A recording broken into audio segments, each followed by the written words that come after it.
Hello friends, welcome to my YouTube channel. In this particular lecture, we will discuss about the gland. तो जो earthworm में जो glands होती हैं उनके बारे में हम बात करेंगे। तो अभी तक हमने बात करी है जो ब्लड वेस्कुलर सिस्टम होता है अर्थवर्म में, उसके बारे में।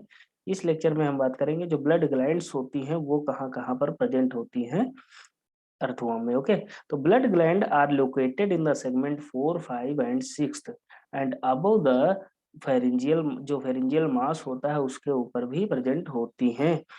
Blood glands serve for the manufacture of the blood corpuscles and hemoglobin regarded as the excretory by the Samthar. जो ब्लड ग्लैंड्स होती हैं ये क्या करती है, जो ब्लड कार्पसल्स होती हैं और जो मसल्स होती हैं, सॉरी, हीमोग्लोबिन्स होती हैं, उनका उनके फॉर्मेशन में ये हेल्प करते हैं। ओके, फिर आगे देखें लिम्फ ग्लैंड। लिम्फ ग्लैंड क्या होती है? Lymph gland are present in the, ये कहाँ पाई जाती है, एक मिनट रुकिएगा। जो लिम्फ ग्लैंड होती हैं ये कहाँ पाई जाती हैं? Lymph gland are present on the both side of the dorsal blood vessel. जो डोर्सल ब्लड वेसल्स होती हैं from the 26th segment and those behind it, one pair per segment, और एक पेयर पर सेगमेंट में पाए जाते हैं। ये क्या होती है? छोटी होती है और व्हाइटिश कलर की पाई जाती है। लिम्फ ग्लैंड करती क्या है? Lymph glands are suppose to produce certain phagocytic cell. तो लिम्फ ग्लैंड क्या करेंगी? जो फाइगोसाइटिक सेल्स होती हैं जो इम्यूनिटी में वर्क करती है उनका प्रोडक्शन करती है।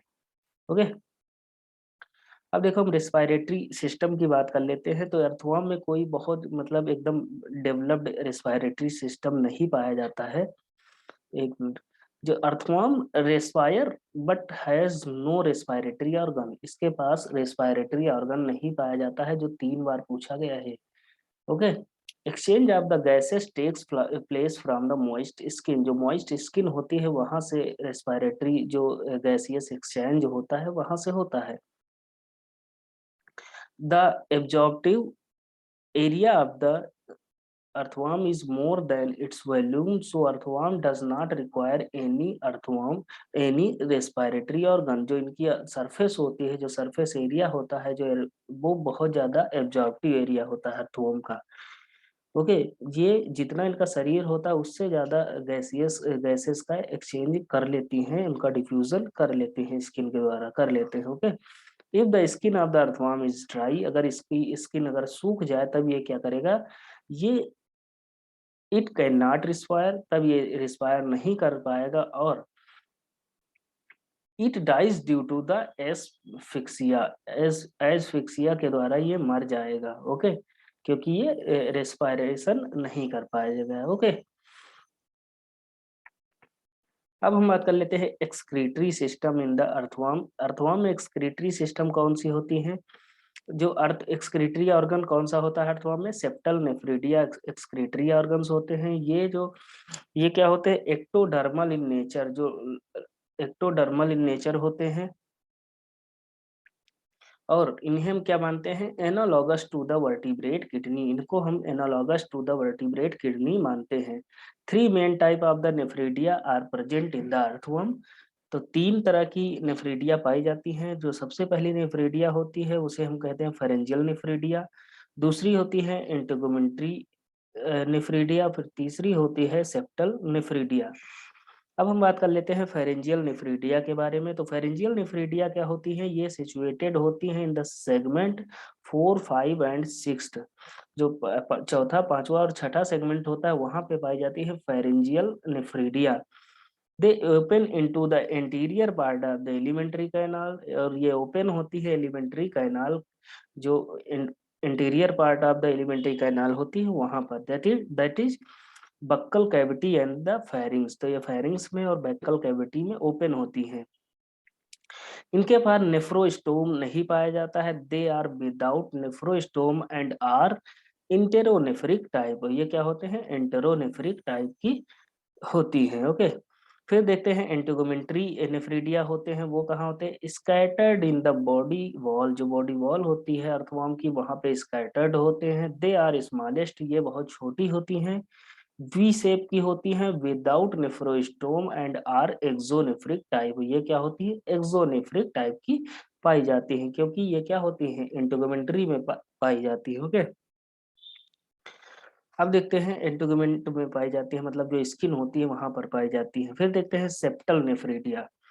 तो सेप्टल नेफ्रिडिया होता है, ये क्या होती हैं? ये सबसे बड़े एक्सक्रीटरी ऑर्गन्स होते हैं, और these are attach to the both faces of the each intersegmental septum behind the 15th segment.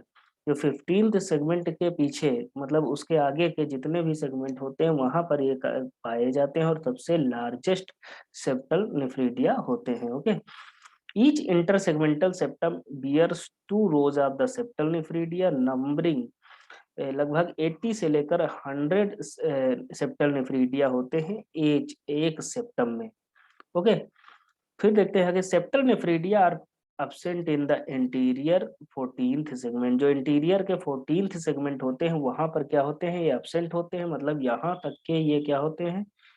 यहाँ से ऊपर का जितना पोर्शन है यहाँ पे सेप्टल नेफ्रिडिया नहीं पाए जाएंगे। सेप्टल नेफ्रिडिया पाए जाएंगे इसके नीचे वाले पार्ट में, मतलब 15 से लेकर ऑनवर्ड्स तक। Okay, septal nephridia are the body only nephridia which with nephrostome or funnel।